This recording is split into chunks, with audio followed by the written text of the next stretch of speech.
कुछ महीनों पहले जब यूपी के डिप्टी सीएम केशव प्रसाद मौर्य के तेवर जरा कुछ बदले हुए थे और वो सीएम योगी आदित्यनाथ से थोड़े से खफा नजर आ रहे थे, तो उस समय सपा प्रमुख अखिलेश यादव ने उन्हें मॉनसून ऑफर दे दिया था, 100 लाओ सरकार बनाओ। और इसके अलावा जब केशव प्रसाद मौर्य अपने दिल्ली दौरे से खाली हाथ वापस आए थे, तो भी उन पर सपा प्रमुख अखिलेश यादव ने कटाक्ष करते हुए कहा था कि लौट के बुद्धू घर को आए। लेकिन उन्हीं समाजवादी पार्टी के मुखिया अखिलेश यादव की खुद की ही पार्टी में यूपी विधानसभा के उपचुनाव से पहले ही बगावत के सुर फूटने लगे हैं और अलगाव के आसार नजर आ रहे हैं। सपा नेताओं व कार्यकर्ताओं के ये बगावती तेवर नजर आ रहे हैं अंबेडकर नगर में, और जिन 10 सीटों पर यूपी विधानसभा के उपचुनाव होने वाले हैं उनमें से एक सीट इसी अंबेडकर नगर के अंतर्गत आती है और वो है कटहरी विधानसभा सीट। लेकिन इस उपचुनाव से पहले ही इसी सीट से सपा के पूर्व विधायक और अंबेडकर नगर के वर्तमान सपा सांसद लालजी वर्मा के खिलाफ यादव समाज के लोगों ने मोर्चा खोल दिया है, जिसके चलते सपा के खेमे में मच गई है सियासी घमासान। नमस्कार, मैं हूं अखिलेश पांडे और आप देख रहे हैं capital TV Uttar Pradesh. Samajwadi party के मुखिया अखिलेश यादव इस समय जम्मू कश्मीर के विधानसभा चुनाव पर पूरी तरीके से फोकस्ड हैं और साथ ही झारखंड में होने वाले विधानसभा चुनाव की तैयारी पर भी उनका ध्यान है। लेकिन उनकी पार्टी राष्ट्रीय स्तर पर व्यापकता के साथ पहुंचे इस तैयारी में वो लगे हुए हैं, पर लगता है उन्हें अपने वजूद को देने वाले उत्तर प्रदेश से ही पूरी तरीके से मोह भंग हो गया है और उन्होंने अपना ध्यान हटा लिया है। और अब उनकी पार्टी के कार्यकर्ता अपने ही नेताओं के विरुद्ध मोर्चा खोल रहे हैं और पार्टी के पदाधिकारीगण अपने कार्यकर्ताओं के विरुद्ध कार्रवाई भी कर रहे हैं और उन्हें नोटिस दे रहे हैं। दरअसल हुआ कुछ यूं कि अंबेडकर नगर के कटहरी विधानसभा क्षेत्र के दक्षिणी छोर पर पड़ने वाले पखनपुर गांव में समाजवादी पार्टी के पुराने कार्यकर्ताओं के साथ यादव समाज की बैठक हुई। इस बैठक में कटहरी की पूर्व विधायक और अंबेडकर नगर के वर्तमान सपा सांसद लालजी वर्मा पर यादव समाज के लोगों ने जातिवादी और परिवारवादी होने का आरोप लगाते हुए सपा कार्यकर्ताओं और विशेष रूप से यादव समाज का विरोधी बताते हुए उनके खिलाफ मोर्चा खोला और साथ ही यह भी मांग रखी कि कटहरी विधानसभा सीट पर होने वाले उपचुनाव के लिए सपा सांसद लालजी वर्मा के परिवार से यदि किसी भी व्यक्ति को पार्टी अपना प्रत्याशी बनाती है तो पूरी तरीके से उसका पुरजोर विरोध किया जाएगा। बल्कि उनकी जगह पे यानी कि लालजी वर्मा के परिवार की जगह पर परशुराम यादव पहाड़ी को यादव समाज ने अपना अधिकृत प्रत्याशी भी घोषित कर दिया और साथ ही लालजी वर्मा के सभी परिवार के सदस्यों को पूरी तरीके से अपने आप से दूर रहने को कह दिया, यानी कि पूरी तरीके से उनका बहिष्कार किया। वहीं इस विरोध मोर्चे की भनक जब पार्टी के पदाधिकारियों को लगी तो उन्होंने इस पर एक्शन लेने की ठानी और बगावत का बिगुल फूंकने वाले पदाधिकारियों व पार्टी कार्यकर्ताओं को सपा के जिलाध्यक्ष जंग बहादुर यादव ने कारण बताओ नोटिस जारी करने की चेतावनी दे दी। सपा जिलाध्यक्ष जंग बहादुर के द्वारा दी गई इस चेतावनी के बाद पार्टी में अंदरूनी खटपट शुरू हो गई। जिन कार्यकर्ताओं और यादव समाज के लोगों को नोटिस जारी करने की चेतावनी दी गई है, उन्होंने इस मामले पर पलटवार किया। उनका कहना है कि जब अकबरपुर ब्लॉक प्रमुख के चुनाव में पार्टी के अधिकृत और कटहरी जिला पंचायत के उपचुनाव में सपा समर्थित प्रत्याशी को हराने में कुछ छोटे बड़े समेत जिला स्तरीय पदाधिकारियों ने पूरी ताकत लगाई थी, तो उनके खिलाफ ये नोटिस क्यों नहीं जारी किया गया। लालजी वर्मा का विरोध करने वाले सभी कार्यकर्ताओं व विशेष रूप से यादव समाज से जुड़े लोगों ने समाजवादी पार्टी के जिलाध्यक्ष से पूछा कि इन पूर्व के चुनावों में भीतरघात करने वालों के विरुद्ध आखिर कार्रवाई कब की जाएगी।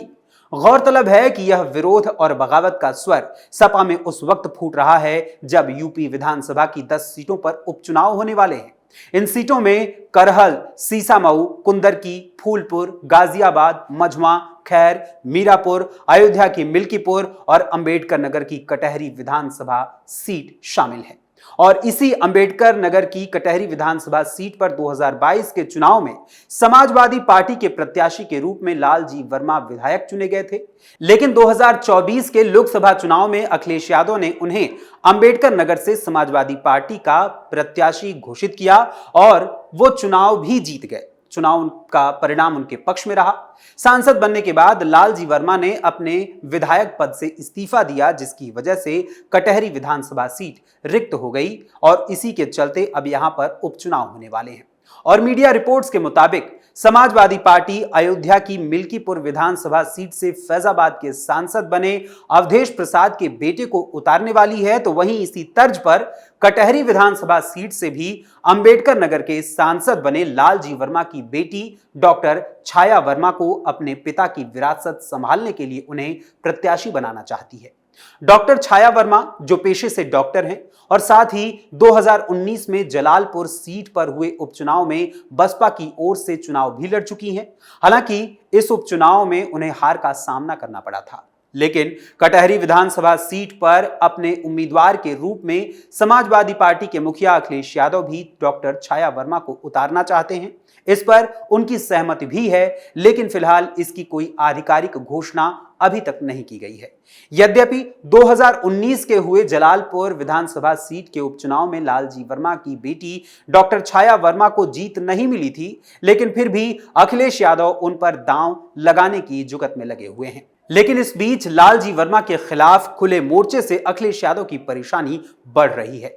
पीडीए की राजनीति को लेकर जहां अखिलेश यादव ने लोकसभा चुनाव में यूपी में 80 में से 37 सीटें जीती थी, वहीं अब उनकी ही पार्टी के यादव कार्यकर्ताओं को यह लगने लगा है कि अखिलेश यादव की इस पीडीए की राजनीति के चक्कर में सपा पर यादवों का अधिकार कम हो रहा है या फिर खत्म हो रहा है और यादवों के सामने अब अपने वर्चस्व को बचाने की लड़ाई लड़ने की नौबत आ गई है। लालजी वर्मा कुर्मी जाति से ताल्लुक रखते हैं और वहीं सपा कार्यकर्ताओं के अनुसार वो यादव विरोधी भी हैं और उन्होंने समाजवादी पार्टी के कार्यकर्ताओं और यादव समाज के लोगों को न तो कभी कोई तवज्जो दी और न ही उनका साथ दिया। और इतना ही नहीं, बकौल सपा कार्यकर्ता लालजी वर्मा जातिवादी और परिवारवादी विचारधारा को मानने वाले हैं और उसका पालन करने वाले हैं। अब ऐसे में समाजवादी पार्टी की इस आंतरिक कलह में सपा के हाथ से कटहरी विधानसभा सीट के निकलने की भी तैयारी हो सकती है। गौरतलब है कि 2024 के लोकसभा चुनाव में यहां की 5 विधानसभा सीटों में से कटहरी विधानसभा सीट से सबसे कम वोट सपा प्रत्याशी लालजी वर्मा को मिले थे। यद्यपि वो विजयी तो हुए, लेकिन कटहरी विधानसभा सीट से मिले वोटों की संख्या कम रही, जो सपा के लिए पहले से ही चिंता का विषय बनी हुई है। वहीं यदि कटहरी विधानसभा सीट पर जातिगत समीकरणों की बात करें तो यहां सबसे अधिक संख्या में अनुसूचित जाति के मतदाताओं की संख्या आती है। इसके बाद ब्राह्मणों की संख्या आती है। अनुसूचित जाति के यहां लगभग 95,000 मतदाता हैं, वहीं ब्राह्मण मतदाताओं की संख्या करीब 50,000 है। इसके अलावा ठाकुर जाति से जुड़े हुए लगभग 30,000 मतदाता हैं। कुर्मी जाति से ताल्लुक रखने वाले 45,000, मुस्लिम 40,000, यादव 22,000, निषाद समाज से 30,000, राजभर समाज के 20,000, मौर्य जाति के 10,000 लोग, पाल समाज से 7,000, बनिया 15,000, कुम्हार कहार 6,000 और अन्य की आबादी लगभग 25,000 यहां मानी जाती है। ऐसे में जातिगत समीकरण को बिठाना और यादवों को यह भरोसा दिलाना कि समाजवादी पार्टी आज भी उनकी ही है, अखिलेश यादव के लिए एक चुनौती बन रही है।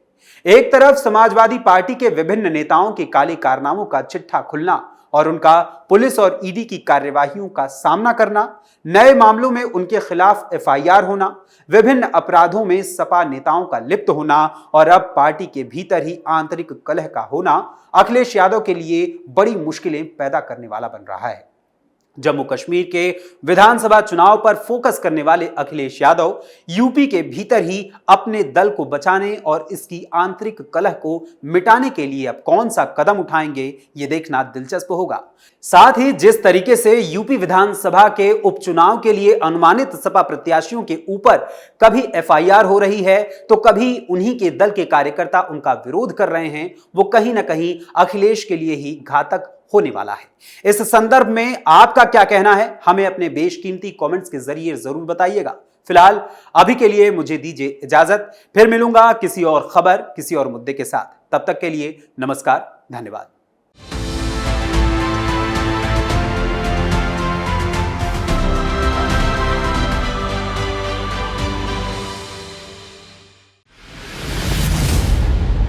मैं राजनीति करता नहीं, पर राजनीति को बहुत गहरे तक समझता हूं। मैं लोगों के बीच रहता हूं, लोगों के मन को अच्छे से जानता हूं।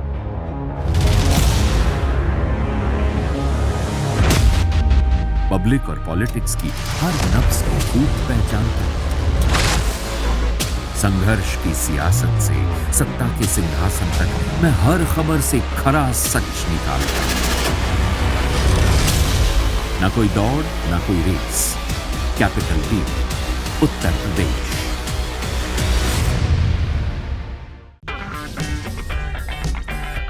अगर आपको हमारा वीडियो पसंद आया हो तो इसे लाइक करें, हमारे चैनल को सब्सक्राइब करें और हाँ, बेल आइकन दबाना ना भूलें ताकि आप तक हमारे वीडियो की नोटिफिकेशन पहुंचती रहे।